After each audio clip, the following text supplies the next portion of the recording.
Pemirsa, kasus gigitan anjing positif rabies terjadi di Kabupaten Tabanan. Kali ini korbannya adalah 4 warga desa Geluntung, Kecamatan Marge yang tengah ngayah di pura.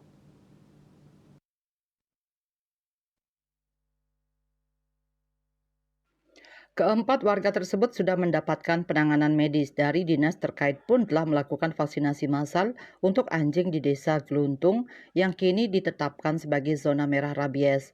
Perbekal desa Gluntung, Iputu Gunarse dikonfirmasi Jumat 29 Maret membenarkan 4 orang warga digigit anjing liar 2 pekan lalu atau Sabtu 17 Maret 2024. Anjing itu diketahui positif rabies setelah dieliminasi dan sampelnya diuji laboratorium.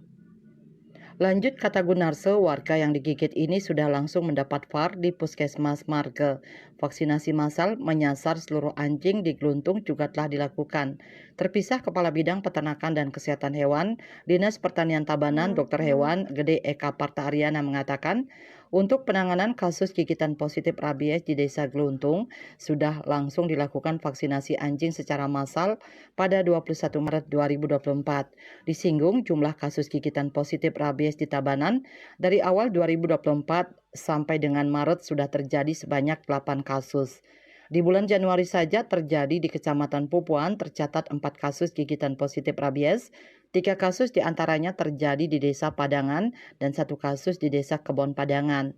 Masih di Januari 2024, kasus gigitan positif rabies juga terjadi di Desa Perean, Kecamatan Baturiti. Sempat mereda, kasus gigitan positif anjing rabies kembali muncul di Maret 2024 sebanyak 3 kasus, yakni di Desa Kabe-Kabe, Desa Meliling, dan terbaru di Desa Gluntung. Puspawati Bali Pos melaporkan.